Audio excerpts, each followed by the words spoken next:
तो दोस्तों, कहानी के स्टार्ट में हम अनीता नाम की लड़की को देखते हैं जो कि पागल खाने में है। अनीता का बिहेवियर नॉर्मल नहीं होता और जब वहां एक नर्स आकर अनीता से खाना खाने का कहती है तो वो उसे एक पावरफुल किक मारती है और फिर अनीता को सजा के तौर पर एक कमरे में बंद कर दिया जाता है। अब कहानी फ्लैशबैक में जाती है जहाँ हम एक विलेज डेविल्स कैटल को देखते हैं। दरअसल इस विलेज का नाम एक झरने की वजह से रखा गया है क्योंकि इस झरने से पानी एक होल के अंदर जाता है और कोई नहीं जानता है कि आखिर पानी इस होल से जाता कहाँ है। बड़े बड़े साइंटिस्ट ने पता लगाने की बहुत कोशिशें की मगर सब नाकाम रहे। अब हम इसी विलेज के एक कॉलेज में जेनिफर नाम की लड़की को देखते हैं। जेनिफर अपने कॉलेज की एक पॉपुलर लड़की होती है और वो अनीता की दोस्त होती है। असल में ये दोनों बहुत अच्छी दोस्त हैं मगर अनीता जेनिफर की तरह इतनी पॉपुलर नहीं है। अनीता का एक बॉयफ्रेंड भी था जिसका नाम चिप था। अब जेनिफर अनीता से रात को एक लोकल बार में चलने को कहती है क्योंकि आज उस बार में एक बैंड परफॉर्म करने वाला है। अनीता भी जाने के लिए तैयार हो जाती है और अब ये लोग रात को बार में चले जाते हैं जहाँ जेनिफर एक बैंड के परफॉर्मर निकोलाई से मिलती है और इसकी तरफ अट्रैक्ट होने लगती है।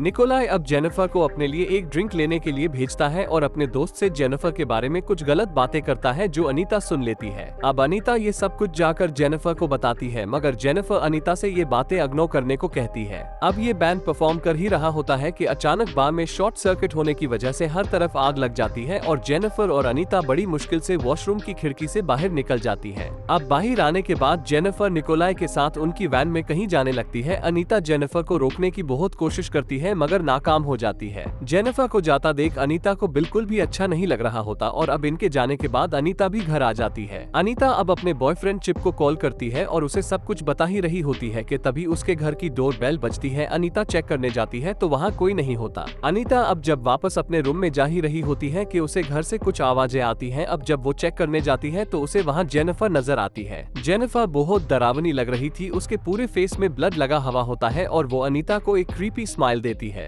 इसके बाद जेनिफर फ्रिज से कच्चा गोश्त निकालकर खाने लगती है और काले रंग की उल्टियां भी करती है। इसके बाद जेनिफर वहां से चली जाती है। अब अगले दिन अनीता कॉलेज में होती है और जेनिफर के लिए परेशान हो रही होती है। तभी वहां जेनिफर आ जाती है जो बिल्कुल नॉर्मल होती है। जेनिफर पहले से ज्यादा एनर्जेटिक और फ्रेश नजर आ रही होती है। अनीता जेनिफर के साथ हुए कल रात के इंसिडेंट को अपने बॉयफ्रेंड को बता रही होती है और साथ ही चिप से कहती है कि ऐसा लग रहा है जेनिफर के अंदर कोई चीज आ गई है और वो जेनिफर को कंट्रोल कर रही है। अब हम इनके कॉलेज की फुटबॉल टीम के कैप्टन को देखते हैं जिससे जेनिफर आकर मिलती है। जेनिफर इसको सेड्यूस करती है और अपने साथ जंगल में ले जाती है जहां उनको बहुत से जानवर घेर लेते हैं। तभी अचानक जेनिफर एक मॉन्स्टर में बदल जाती है और वो फुटबॉल कैप्टन पर हमला कर देती है। उनकी आवाज हेड कोच भी सुन लेता है और जब वो वहां पहुंचता है तो वो देखता है फुटबॉल कैप्टन की लाश को जिसे कुछ जानवर खा रहे होते हैं। अब अगले सीन में हम देखते हैं जेनिफर को जो अपनी जबान को लाइटर से जलाती है मगर फिर उसकी जबान वापस नॉर्मल हो जाती है और वो कहती है कि मैं गॉड हूँ। अब कुछ महीने गुजर जाते हैं और हम जेनिफर को देखते हैं जो अब बहुत लेजी नजर आ रही थी। अब एक लड़का जेनिफर को डेट पर चलने का कहता है मगर जेनिफर उसे एक अंडर कंस्ट्रक्शन बिल्डिंग में बुलाती है और वो लड़का वहां आ जाता है।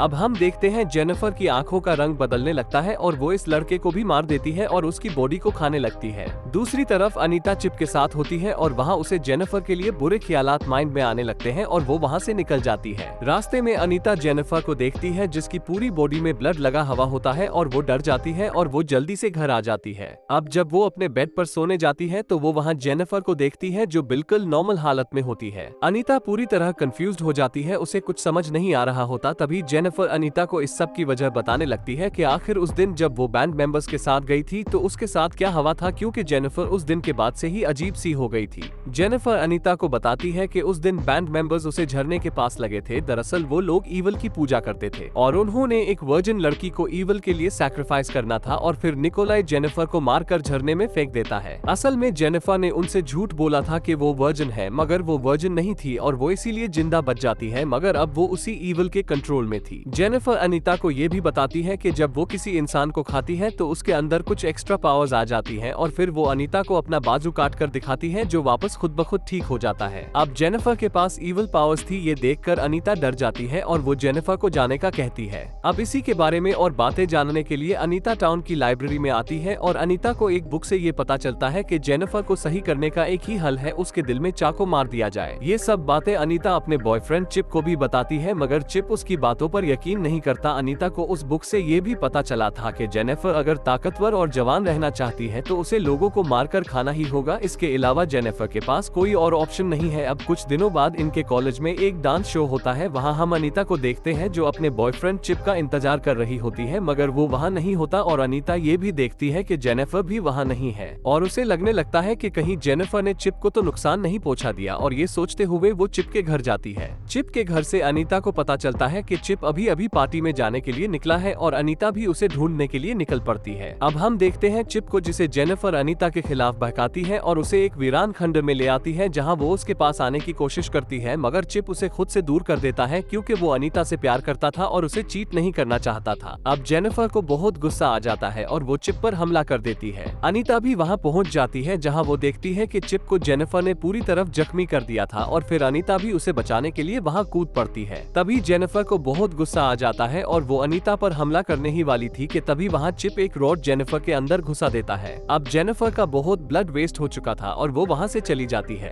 अब अनीता अपने बॉयफ्रेंड चिप के पास जाती है जो पूरी तरह जख्मी था और वो आखिरकार मारा जाता है। अब अनीता बहुत उदास होती है और वो जेनिफर से बदला लेने के लिए उसके घर जाती है और उससे फाइट करने लगती है। इसी फाइट के दौरान जेनिफर अनीता को काट देती है और इसके बाद अनीता जेनिफर को एक ब्लेड की मदद से मार देती है और अब वहाँ जेनिफर की मॉम वहाँ आ जाती है और अब हमें प्रेजेंट का सीन दिखाया जाता है, यानी जेनिफर के मर्डर के जुर्म में अनीता को उस जेल में रखा गया था। अनीता अब पहली जैसी नहीं रही क्योंकि जेनिफर के काटने की वजह से उसके अंदर भी ईविल पावर्स आ चुकी थी और अब वो उस जेल से भाग जाती है और वो उसी झरने पर जाती है जहाँ निकोलाई ने जेनिफर को मारा था और वो वहाँ से निकोलाई का चाकू ले लेती है और उन्हें बैंड मेंबर्स के पास जाने लगती है। अब हम उन बैंड मेंबर्स को मरा हवा पाते हैं और जब सीसीटीवी फुटेज चेक की जाती है तो उनके रूम से अनीता ही बाहर निकल रही थी। इसका मतलब ये था कि अनीता ने उनसे अपना बदला ले लिया था और इसी के साथ हमारी कहानी एंड हो जाती है। दोस्तों, अगर आपको हमारी आज की कहानी पसंद आई तो हमारे चैनल हंसी एक्सप्लेनर को सब्सक्राइब कर बेल नोटिफिकेशन को ऑल पर सेट कर दे। Thanks for watching.